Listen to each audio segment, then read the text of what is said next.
ప్రియ సోదరి సోదరులారా, ప్రభు యేసుక్రీస్తు నామములో కూడి ఉన్న మీకును, అలాగే ఈ వీడియో వీక్షిస్తున్న ప్రియ దేవుని బిడ్డలారా, మీ అందరికీ నా హృదయపూర్వక వందనాలు తెలియజేస్తూ ఉన్నాను. గడిచిన దినములన్నీ దేవుడు తన కృపలో భద్రపరిచి క్షేమము, ఆరోగ్యము, ఆయుస్సును మన జీవితంలో దేవుడు అనుగ్రహించినందుకు దేవునికి స్తుతి, మహిమ, ఘనత, ప్రభావములు ఆయనకు మాత్రమే కలుగునుగాక. ఆమేన్. అలాగే నా ప్రియదేం బిడ్డలారా, ఈ వీడియో ప్లే చేసి వింటున్న ప్రతి ఒక్కరు గమనించండి. ప్రారంభం నుంచి చివరి వరకు మీకు అవకాశం ఉంటే వినే ప్రయత్నం చేయండి. తప్పకుండా వింటారు అని దేవుని నామంలో నమ్ముచున్నాను. ఈరోజు అంశం ఏంటంటే భారము. ఈరోజు అంశం ఏంటి? భారము. భారము అంటే ఏంటి? ఆ భారాలకున్న అర్థాలు, వాటికున్న విలువలు ఏంటి? పరిశుద్ధ గ్రంథముల నుంచి క్లుప్తంగా కొద్ది నిమిషాలు మీతో పంచుకునే ప్రయత్నం చేస్తున్నాను. కనుక కొంచెం శ్రద్ధగా వినండి. ఖచ్చితంగా దేవుని మాటలు మీరు విన్నప్పుడు మీరు ఆదరించబడతారు. అటువంటి విషయాల్లో మీరు ఉన్నట్లయితే త్వరగా దాంట్లోంచి బయటపడే అవకాశం ఉంటుంది.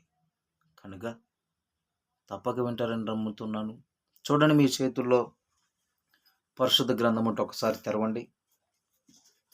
ఆది కాండము 43వ అధ్యాయము. నా ప్రియమైన బిడ్డలు గమనించండి. ఆది కాండము 43వ అధ్యాయము మొదటి వచనాన్ని ఒకసారి చదువుదాం. ఆది కాండము 43వ అధ్యాయము మొదటి వచనం. తీసి చదవగలిగిన వారు తీసి చదవండి. చదువుతున్నాను, చూడండి నా ప్రియమైన బిడ్డలారా. ఆ దేశమందు కరువు భారముగా ఉండెను గనుక వారు ఐగుప్తు నుండి తెచ్చిన ధాన్యము తినివేసిన తర్వాత వారు, తండ్రి, మీరు మరలా వెళ్ళి మన కొరకు కొంచెము ఆహారము కొనండని వారితో అనగా. నా ప్రియమైన గమనించండి, వారికి ఏది భారంగా ఉంది? వారికి ఏది భారముగా ఉంది అనంటే, ఆ దేశమందు, జాగ్రత్తగా అండి, ఆ దేశమందు వారికి బాగా కరువు వచ్చేసింది. ఏమొచ్చింది? కరువు వచ్చింది. చాలామందికి భారం అంటే ఏదో అనుకుంటారు. వారికి వచ్చిన భారం ఏంటో తెలుసా? భయంకరమైన కరువు. యాకోబు సంతతికి చూడండి, యాకోబు సంతానము ఒకసారి మీరు గమనించినట్లయితే 75 పై మంది ఆయన యొక్క గర్భఫలములు చూడండి, ఆయన యొక్క సంతతి చూడండి. అంతమంది జనము కాకుండా పైపెచ్చు వారికి గొర్రెల మందలు ఉన్నాయి, మేకలు ఉన్నాయి. ఎటువంటి గడ్డి లేదు మేకలకి, గొర్రెలకి మేత లేదు. భయంకరమైన కరువు. వారు తినటానికి లేదు, పండించుకోవడానికి లేదు, వర్షాలు లేవు, పంట లేదు. నా ప్రియదేవుల, అలాంటిది ఆ దినములో ఆ సమయంలో వాళ్ళకి భారముగా ఉంది. అది ఎలాగుంది? భారముగా ఉంది. ఈరోజు భారం అంటే ఏంటో అర్థం సావట్లేదు జనానికి. భారం అంటే అసలు దానికి ఉన్న ఆధారం ఏంటో తెలియట్లేదు. ఈరోజు వారికి వచ్చిన భారం అంటే ఏంటో తెలుసా? ఆ దేశంలో కరువు వచ్చింది. ప్రియదేవుని బిడ్డలారా, కరువు వచ్చింది. వాళ్ళకి తినటానికి లేదు. బ్రతకాలంటే, బ్రతికి ఉండాలంటే తినాలిగా. అర్థమవుతుందా? ఐగుప్తు దేశముకు వెళ్ళి వారి యొక్క సహోదరులు, ఐగుప్తు దేశంలో ఎవరున్నారు? మీకు తెలిసిందే. ఎవరున్నారు? యోసేపు ఉన్నాడు కదా. ఐగుప్తు దేశం గలకి వెళ్ళి కొంత ఆహారం తెచ్చారు. అలా తెచ్చుకొని తింటే ఎన్ని రోజులు బ్రతుకుతారు? సమృద్ధి లేదు. తినటానికి లేదు. పిల్లలు, కోడళ్ళు, కొడుకులు, నా ప్రియమైన బిడ్డలారా, భయంకరమైన కరువు. అది వారికి భారముగా ఉంది. ఆ భారముగా ఉన్నదాంట్నుంచి ఆ భారము నుంచి విడిపించబడాలంటే ఏం చేయాలి ఇప్పుడు? భారము నుంచి వారు విడుదల పొందాలి. సమృద్ధిలోకి రావాలంటే ఏం చేయాలి? గొర్రెలకు సమృద్ధి, మేకలకు సమృద్ధి, అలాగే తినటానికి వీరికి సమృద్ధి ఉండాలి. అంటే ఎక్కడికి రావాలి? ఏం చేయాలి? మీకు తెలుసు కదా నా ప్రియమైన బిడ్డలారా, అప్పుడు ఐగుప్తు దేశంకి యాకోబు సంతానం అంతా వెళ్ళిపోయింది. వారికి దాసులుగా ఉన్నారు. వీరి పొలాలు కూడా ఐగుప్తు దేశానికి అమ్మివేశారు. ప్రియమైన బిడ్డలారా గమనించండి. అది వారికి ఉన్న భారము. ఈరోజు భారం ఏంటి? నీ భారం ఏంటి? నీకున్న భారం ఏంటి? ఆ భారం ఎవరి మీద మోపాలి మనం? చూడండి, ఒకసారి చూద్దాం. కీర్తనల గ్రంథం ఒకసారి తెరవండి. కీర్తనల గ్రంథము 22వ కీర్తన 8వ వచనం ఒకసారి చదవండి.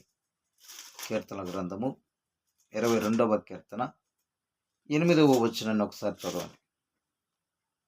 8వ వచనం.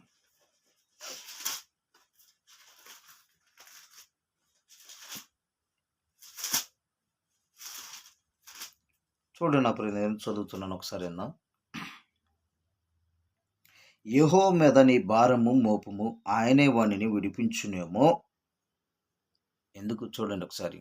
యెహోవా మీద నీ భారము మోపుము, ఆయన వాడిని విడిపించునేమో. చూడండి, ఆయన ఏందంట? చూడండి అక్కడ, ఆయన వానిని విడిపించునేమో, వాడు ఆయనకు ఇష్టడు గదా, ఆయన వానిని తప్పించునేమో. ప్రియమిట్లరా, మన భారము ఎవరి మీద మోపాలి? మనం చూస్తున్నాం కదా ఇందాక. యాకోబు ఆ దేశములు వారికి కలిగిన భారము ఎవరి మీద మోపారంటే, ఐగుప్తు దేశంలో ఆహార శాఖ మంత్రిగా ఉన్న యోసేపు మీద మోపారు. జాగ్రత్తగా, ఆ భారము నుంచి, ఆ కరువు నుంచి, ఆ ఇబ్బంది నుంచి విడిపించబడటానికి ప్రాధాన్యత ఎవరయ్యా అంటే, అక్కడ యోసేపు వారికి సమృద్ధిని అనుగ్రహించింది. యోసేపు జీవితం మీ అందరికీ తెలుసు. అవన్నీ మనకి పంచుకోవడానికి చాలా సమయం ఉంది. కానీ చిన్న చిన్న మెసేజ్లకి అవన్నీ మనకి సెట్ అవ్వవు. ప్రజలు గమనించండి. అయితే అక్కడ నుండి విడిపించడానికి వారికి ఎవరయ్యా ప్రధానంగా ఉంది అంటే యోసేపు ఉన్నాడు. ఇప్పుడు మనకొచ్చిన భారము నుంచి, మనకొచ్చిన ఆ ఇబ్బంది నుంచి, కరువు నుంచి ఎవరు విడిపిస్తారు? మనకెవరున్నారు? మనకి యోసేపు ఉన్నాడా? మరి ఎవరు? అందుకని అంటున్నాడు ఇక్కడ, నీ భారము యెహోవా మీద మోపము. ఎవరి మీద మోపాలి?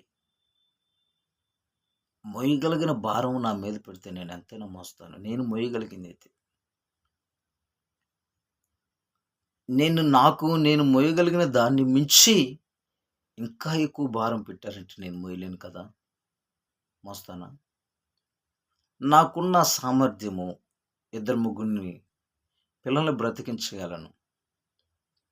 అంతగా మించి ఇంకా ఎక్కువ మంది పిల్లలు ఉన్నారనుకోండి, 10 మంది, 15 మంది ఇలాగ ఉన్నారనుకోండి, అప్పుడు బిడ్డలారా, నేను వారిని బ్రతికించగలనా? వారికి కడుపు నిండా భోజనం పెట్టగలనా? వారికి మంచి వస్త్రాలు నేను తేగలనా? వారికి మంచి చదువు నేను చదివించగలనా? నా వల్ల అవుతుందా? నా వల్ల అవుతుంది.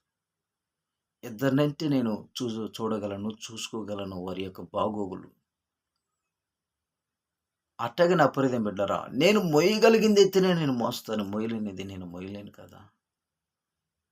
అప్పుడు నువ్వేం చెయ్యాలి అంటే, నీ భారము యెహోవా మీద మోపాలి. మొట్టమొదటిగా ఈ మోపే వ్యక్తి ఎలాగుండాలి?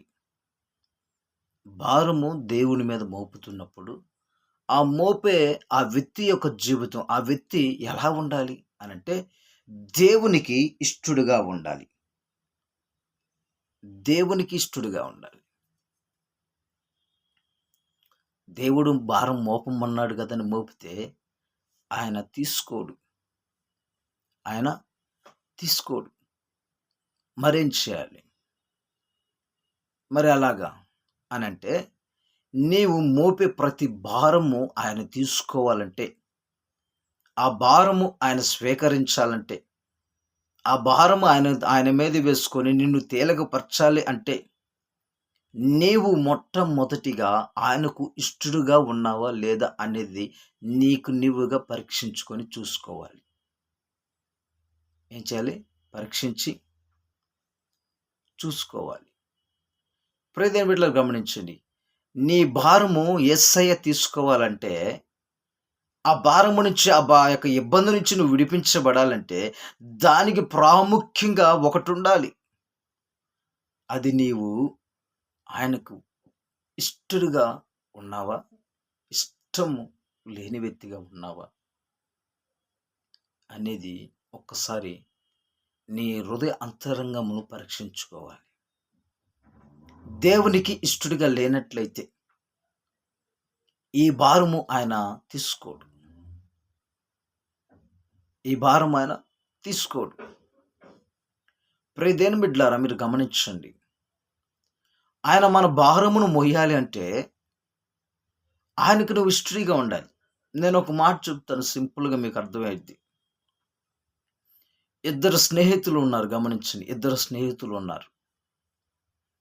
ఇద్దరు స్నేహితులు ప్రయాణం చేస్తూ వెళుతూ ఉన్నారు. అంటే కాలు నడకన వెళుతున్నారు. వారు కొంత ఆహారమును, వారికి కావలసిన అవసరమైన వస్తువులు, బట్టలు ఇలాంటివి కొంత బరువు కలిగినవి తీసుకొని వెళుతూ ఉన్నారు. ఇద్దరు వెళుతున్నారు. కానీ ఒకటే బ్యాగ్.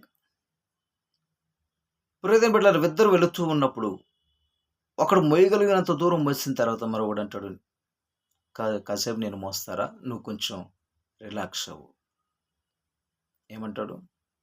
కొంచెం సేపు నేను మోస్తాను. నీవు రిలాక్స్ అవ్వు. నువ్వు ఇంక ఫ్రీగా ఉండు. ఎందుకని? అంటే ఒకరి పట్ల ఒకరు ఏం కలిగి ఉన్నారు? మంచి స్నేహము. ఆ మంచి స్నేహానికి ఉన్న అర్థం ఏంటి? ఒకరంటే ఒకరు ఇష్టం. మీరు గమనించండి.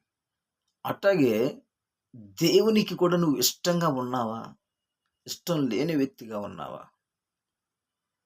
నీవు ఆయనకి ఇష్టంగా ఉంటే ఖచ్చితంగా ఆయన నువ్వు ఇప్పటిదాకా మోసిన బరువు చాలు నాయన, ఇంక నేను మోస్తాను. నువ్వింకా కొంచెం ఫ్రీగా ఉండు.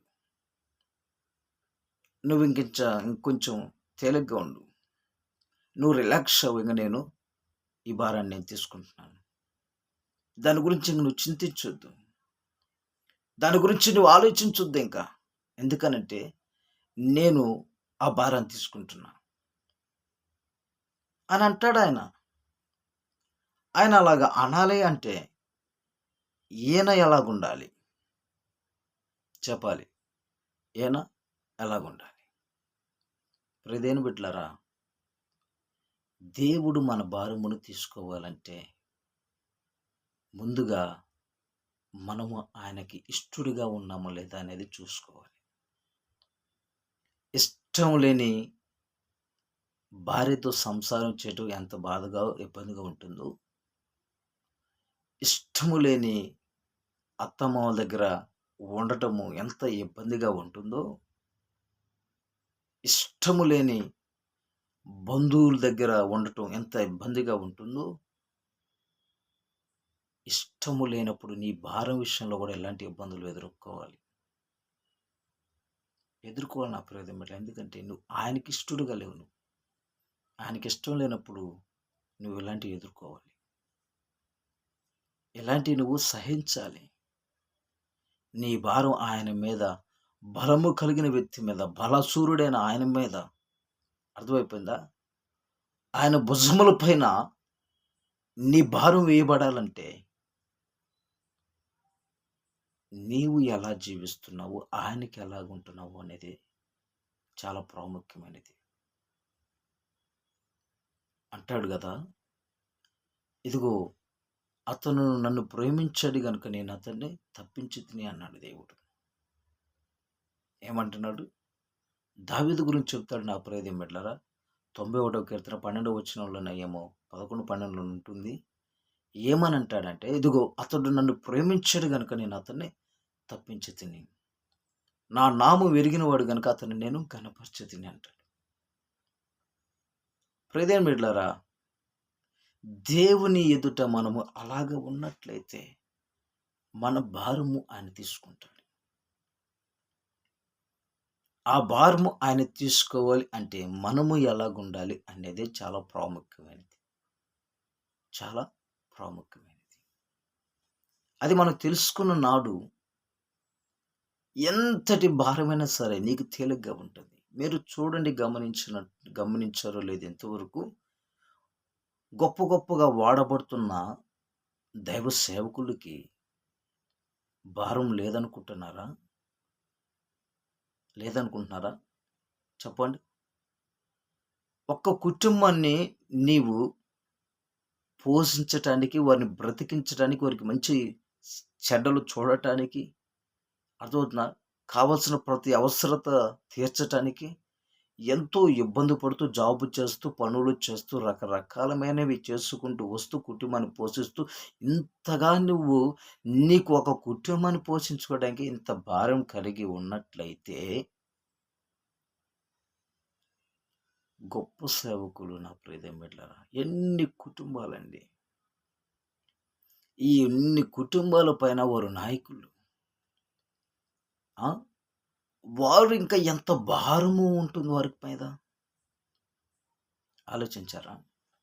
మోసే వారి యొక్క మామగారు అంటారు, నాయనా మోసే, ఇంత భారము నీ ఒక్కడు మోయటం నీ వల్ల కాదు కనుక 10 మందికి ఒకరిని, 20 మందికి ఒకరిని, 30 మందికి ఒకరిని అలాగా పెంచుకుంటూ వెళుతాడు.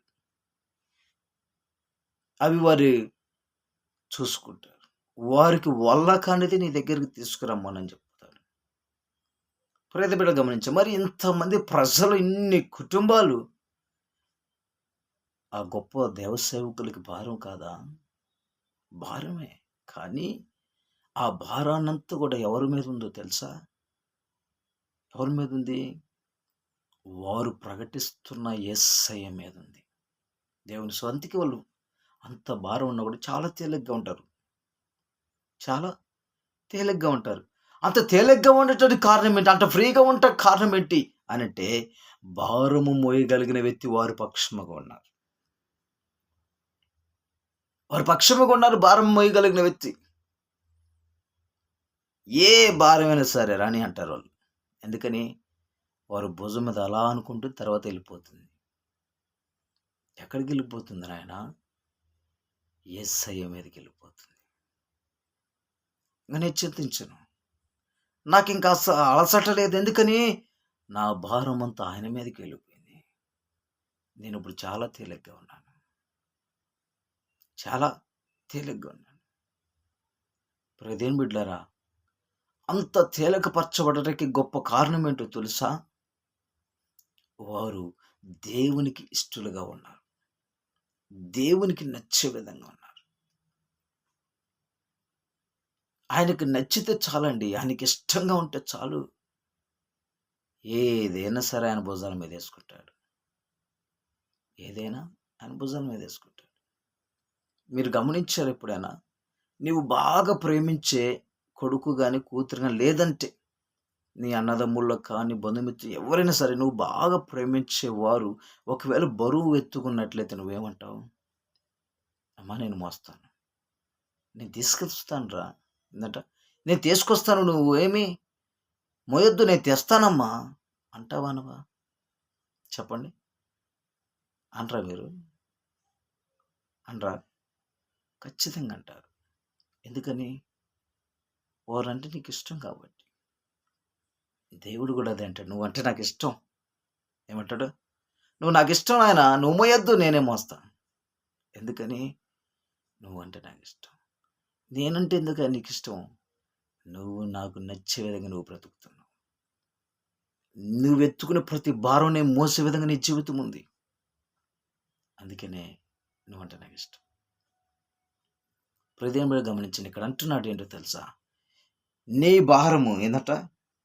యెహోవా మీద నీ భారం మోపుము, ఆయన వానిని విడిపించునేమో. ఇంత భారాన్ని ఎలా విడిపించాలి? ఇంత భారం నేను మోయలేకపోతున్నానే.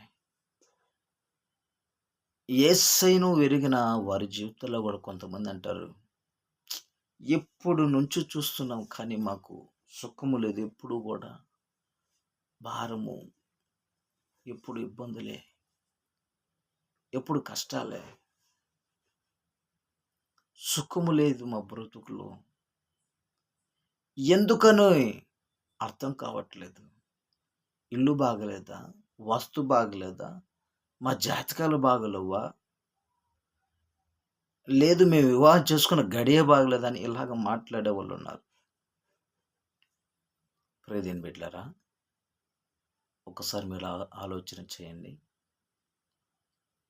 నీవు చేసే ప్రతి భారం ఆయన మీదకి వెళ్ళాలంటే ఇక్కడ ఒకటి గమనించాలి. ఇక్కడ ఆ వ్యక్తి అంటున్నాడు, యెహోవా మీద నీ భారం మోపు, ఆయనే నిన్ను ఆదుకునునేమో, ఆయన నిన్ను విడిపించునేమో. ఎందుకని? కొంతమంది ఇలా చెప్తారు. అలా చెప్పినప్పుడు కొంతమంది ఏమంటారు తెలుసా? దేవుని యందు విశ్వాసం ఉంచు, ఆయన పైన నమ్మకం ఉంచు, నీ భారము నీ చింత యావత్తు ఆయనకు అప్పగించు, నువ్వు చింతించుకో, నువ్వు భయపడకు అని కొంతమంది వారికి చెప్తారు.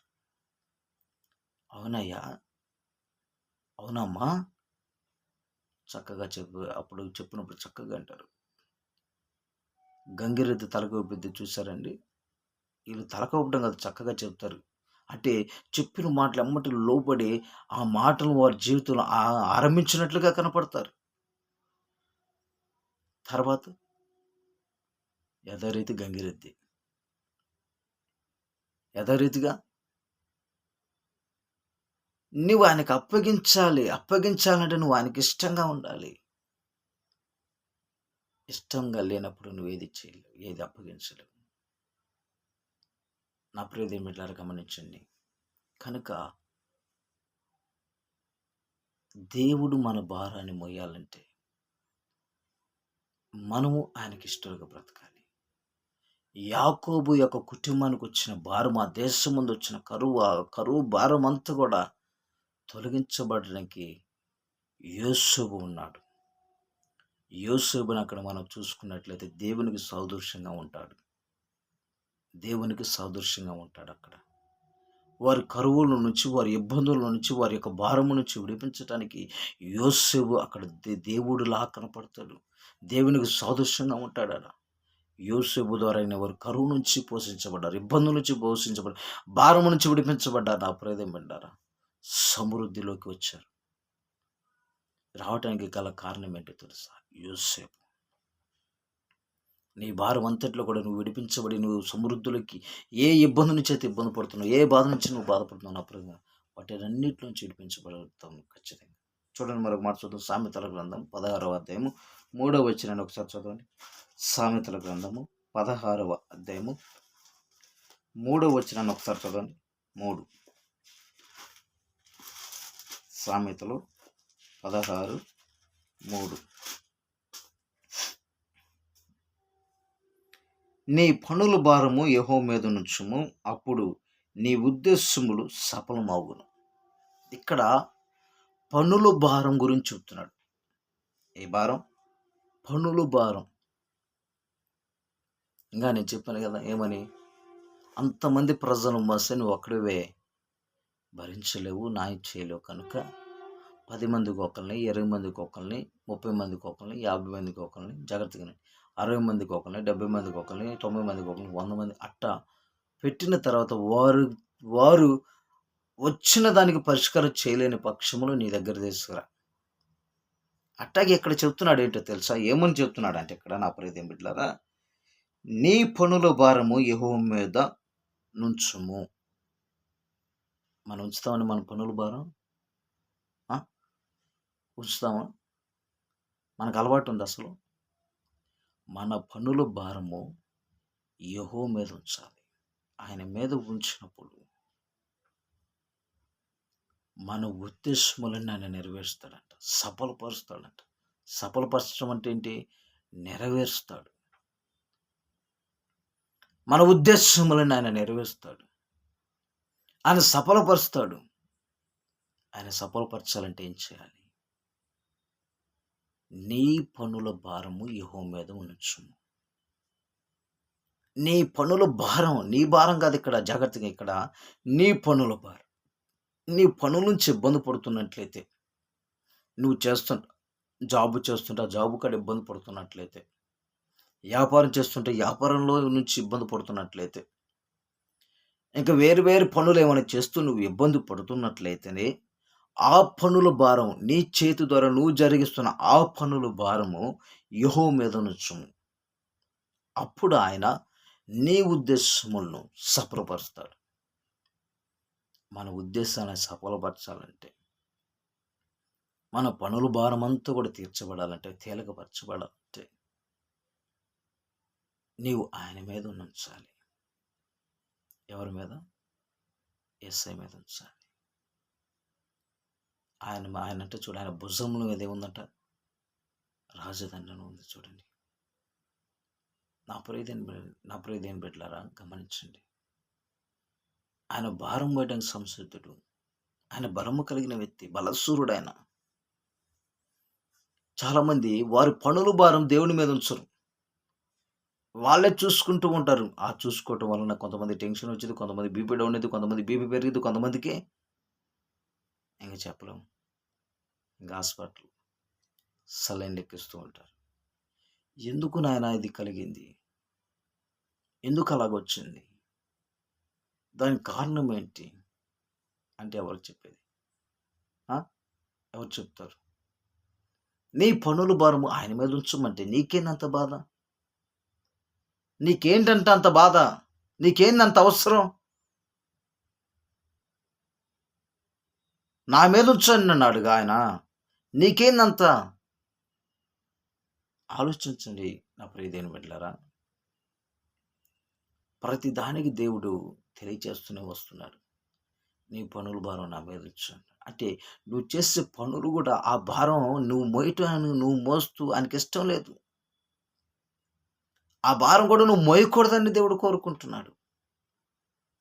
ఆ భారం నుంచి నువ్వు ఇబ్బంది పడకూడదని దేవుడు కోరుకుంటున్నాడు. ఆ భారం నుంచి నువ్వు సతమతం అవ్వకూడదని దేవుడు కోరుకుంటున్నాడు. ఎన్ని చెప్పినా అని నేను మోయాల్సిందేగా, నేను చేయాల్సిందేగా అని అంటావా? నువ్వు తగలబట్టమే గట్ట అట్ట తగలబట్టి చేసేదేం లేదు. ప్రతి దానికి అప్పగించాలి నా ప్రియదేమట్లరా. ఆయన మన కన్న తండ్రి, మనల్ని పోషించేవాడు, మనల్ని బ్రతికించేవాడు ఆయన. ఆయన మీద పెట్టాలి. ప్రతిది చిన్నదని కాదు, ప్రతి పని కూడా ఆయన మీద పెట్టాలి.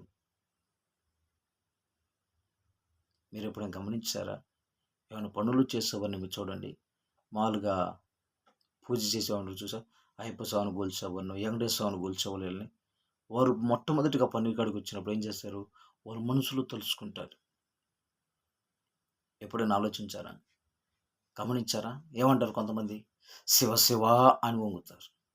మరి కొంతమంది చెప్పాలి, కొంతమంది ఏమంటారు? నా ప్రియదేం బిడ్డలారా, అయ్యప్పని తెలుసుకుంటారు, వెంకటేశ్వర స్వామిని తెలుసుకుంటారు. గమనించండి, వారు చేస్తున్న ఆ పని మొట్టమొదటిగా ఏదైతుందో తలుచుకుంటారు. అట్లాగే యేసయ్యని ఎరిగిన వారు కూడా ఏ పని చేస్తున్నా, నువ్వు ఏ పనుల్లో ఉన్నా, జాబులోనైనా, ఏ విషయంలో సరే, నువ్వు చేస్తున్న మొట్టమొదటి ప్రతిదినము ఆ పనిని యేసయ్యకి అప్పగించాలి. ఆ భారాన్ని యేసయ్యకి అప్పగించాలి. ఆ దినమంతా కూడా ఇంకా సూపరు. కనుక అలాగ ప్రతి ఒక్కరు కూడా ఉండాలి, నడిపించబడాలని ప్రభునామములో తెలియచేస్తూ ఈ యొక్క మాటలు ముగిస్తున్నాను. కళ్ళు మూసుకున్నట్లయితే నా ప్రియదేవులారా, చిన్న ప్రేయర్. పరిశుద్ధుడా, మీకు వందనాలు, స్తోత్రాలు. కృపగల తండ్రి, ఇతను సూటిగా స్పష్టంగా యాకోబు నుంచి మీరు మాతో మాట్లాడుతూ వచ్చారు. మీకు వందనాలు. మా పనులు భారమంతా కూడా ప్రభా నీ మీద ఉంచాలని, అయ్యా అదిగో తండ్రి, మా భారము నువ్వు మోయాలంటే, ఆ భారము విడిపించబడాలంటే నీకు ఇష్టడుగా ఉండాలని, అలాగే మా చేతి పనులన్నీ కూడా నాయన మీకు అప్పగించిన తండ్రి మేము నాయన నడవాలని మీరు దినము సూటిగా మాట్లాడినందుకు మీకు వందనాలు. నా ప్రియ స్- నా ప్రియ దేవుని నా ప్రియ తండ్రి, ఇదిగో ప్రభా ఈ దినము నాయన మీరు మాట్లాడుతూ వచ్చిన ప్రభా, ఇదిగో నీ ప్రియ బిడ్డలతో నా తండ్రి మీరు మాట్లాడిన ప్రతి మాటను బట్టి మీ స్తోత్రములు చెల్లిస్తున్నా. కృపగల దేవా, ఇదిగో నా తండ్రి విన్న ప్రతి మాటను నా తండ్రి అయా మాలోను మా అందరిలో ప్రభా మీరు నీరు కట్టి ఫలింపించేయండి. ఆ మాటల ప్రకారం విన్న మాటల ప్రకారం మా జీవితము కొనసాగించుటకు కృప దయచేయమని ప్రభు నజరేయుడైన యేసుక్రీస్తు నామములో ప్రార్థిస్తూ అడిగి పొందుకున్నాము తండ్రి. ఆమేన్. నా ప్రియ దీని బిడ్డలారా, దేవుడు మరొక దినము మనందరికీ కృప అనుగ్రహిస్తే మరలా మేము ముందుకు వస్తాను. అప్పుడు దాకా దేవుని కృప ఆయన కాపుదల మీ అందరికీ తోడే ఉండి నడిపించును గాక. ఆమేన్. అందరికీ నా హృదయపూర్వక వందనాలు. ప్రభు నామములో మరి సెలవు.